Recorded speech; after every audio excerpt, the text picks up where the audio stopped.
Good morning. नमस्कार। सचिवालय इमारत दो इमारतों से मिलकर बना है, जिसको उत्तरी खंड और दक्षिणी खंड कहते हैं। दोनों इमारतें राष्ट्रपति भवन के बीचों बीच स्थित है। दक्षिणी खंड में प्रधानमंत्री कार्यालय, रक्षा मंत्रालय, विदेश मंत्रालय स्थित हैं। उत्तरी खंड में वित्त मंत्रालय और गृह मंत्रालय स्थित हैं। सचिवालय इमारत की रचना ब्रिटिश के प्रमुख वास्तुकारक हर्बर्ट बेकर ने किया था। इस इमारत की रचना मुगल और राजपूताना वास्तुकला को ध्यान में रखकर किया गया था। उदाहरण के तौर पर जाली का प्रयोग, पत्थर के पर्दे की सजावट, छज्जा, इमारत के बाहर निकलते हुए पत्थर के तिरछे हिस्से जो इमारत को हिंदुस्तान की तपती गर्मी और बरसात से बचाती है। इस इमारत का एक और विशेष गुण इसकी गुंबदनुमा संरचना है, जो कि छतरी के नाम से विख्यात है। यह भारत की एक अनुपम रचना है। जिस तरह की प्राचीन समय में यात्रियों को इस तरह की गुंबद हिंदुस्तान की तपती गर्मी में ठंडक प्रदान करती है।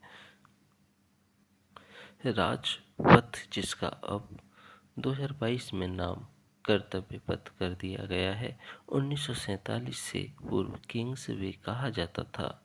यह पश्चिम में राष्ट्रपति भवन से विजय चौक होकर, पूर्व में इंडिया गेट होकर ध्यानचंद राष्ट्रीय स्टेडियम, नेशनल स्टेडियम तक जाता है। इसके दोनों ओर घास लगे सुंदर मैदान आच्छादित हैं। वह एक झील साथ साथ चलती है, जो कि इसकी सुंदरता में चार चांद लगाती है। यह मार्ग पश्चिम में रायसीना की पहाड़ी पर चढ़कर भारत के राष्ट्रपति के आवास राष्ट्रपति भवन जाती है, जिसके दोनों ओर प्रशासनिक केंद्र या सचिवालय उत्तरी खंड नॉर्थ ब्लॉक व दक्षिणी खंड साउथ ब्लॉक हैं, जिसे अब राजपथ से बदलकर नए नाम कर्तव्य पथ से बुलाया जाता है। इंडिया गेट मूल रूप से अखिल भारतीय युद्ध स्मारक कहा जाता है। नई दिल्ली के कर्तव्य पथ पर स्थित 43 मीटर ऊंचाई विशाल साधन है। यह स्वतंत्र भारत का राष्ट्रीय स्मारक है, जिसे पूर्व में किंग्स वे कहा जाता था। इसका डिजाइन सर वालेन शाह ने तैयार किया था। यह स्मारक पेरिस के आर्क डे ट्रायम्फ से प्रेरित है। इसे सन 1939 में बनाया गया था।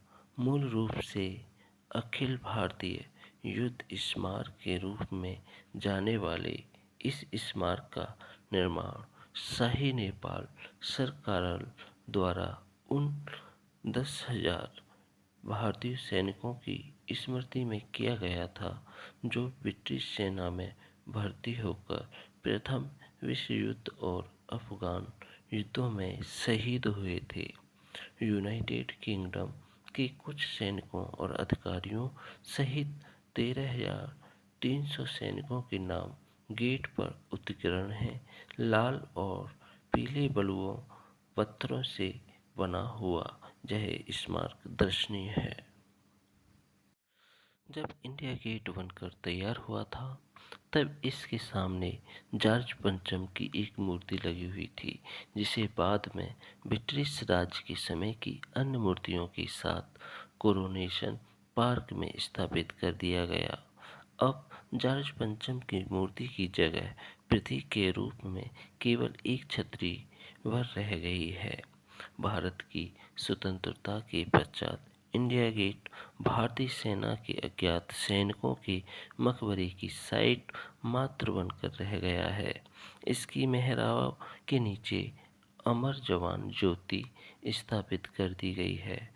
अनाम सैनिकों की स्मृति में यहाँ एक राइफल के ऊपर सैनिक की टोपी सजा दी गई है, जिसके चारों कोनों जिसके चारों कोनों पर सदैव एक ज्योति जलती रहती है। इस अमर जवान ज्योति पर प्रति वर्ष प्रधानमंत्री व तीनों सेनाध्यक्ष पुष्प चक्र चढ़ाकर अपनी श्रद्धांजलि अर्पित करते हैं। इंडिया गेट की दीवारों पर हजारों शहीद सैनिकों के नाम खुदे हैं और सबसे ऊपर अंग्रेजी में लिखा है, to the dead of the Indian armies who hail honored in France and Flanders, uh,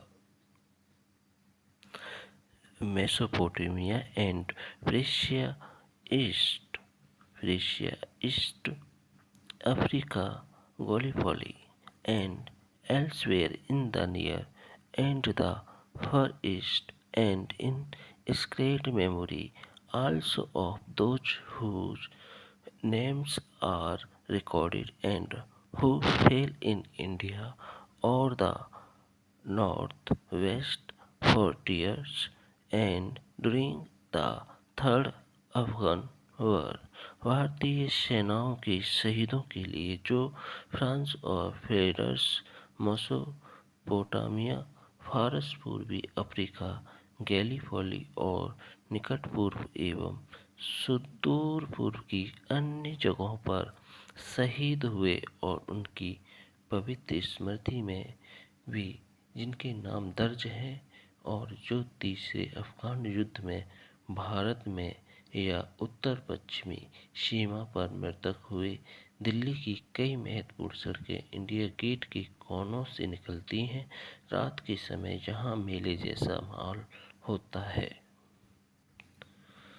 1920 के दशक तक पुरानी दिल्ली रेलवे स्टेशन पूरे शहर का एकमात्र रेलवे स्टेशन हुआ करता था।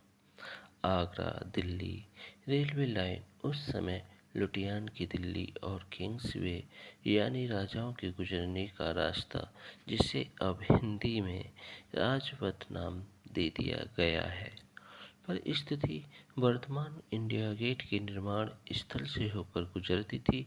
आखिरकार इस रेलवे लाइन को यमुना नदी के पास स्थानांतरित कर दिया गया।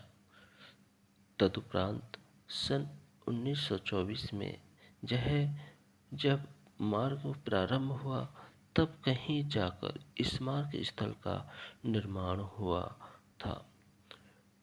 42 मीटर ऊंचे इंडिया गेट से होकर कई महत्वपूर्ण मार्ग निकलते हैं। पहले इंडिया गेट के आसपास होकर काफी यातायात गुजरता था, परंतु अब इसे बाहरी वाहनों के लिए बंद कर दिया गया है।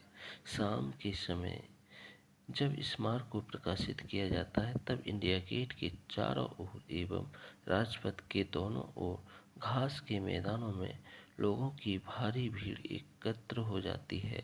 624 मीटर के व्यास में स्थित इंडिया गेट का षष्ठभुजीय क्षेत्र 3,06,000 वर्ग मीटर के क्षेत्र में फैला है। इंडिया गेट के सामने स्थित वह छतरी अभी भी यों की त्यों है। इस छतरी के नीचे किसी जमाने में जॉर्ज पंचम की भव्य मूर्ति हुआ करती थी। भारत के आज़ाद होने के बाद उस मूर्ति को सरकार ने वहां से हटाकर कोरोनेशन पार्क में स्थापित कर दिया गया है। प्रतिवर्ष गणतंत्र दिवस पर निकलने वाली परेड राष्ट्रपति भवन से शुरू होकर इंडिया गेट से होते हुए लाल किले तक पहुंच जाती है। ये दिल्ली की इमारत के बारे में मैंने आपको कुछ समझाया है। मेरा ये फर्स्ट वीडियो है और सभी से मेरा अनुरोध है, सभी से हाथ जोड़ के कि मुझे आगे बढ़ाएं। लाइक, शेयर, सब्सक्राइब भी प्लीज। जय माता दी। सभी को राम राम, सभी को गुड मॉर्निंग, सभी को गुड नाइट। नमस्कार जी। जय हिंद, जय भारत, जय माता दी। जय माता दी।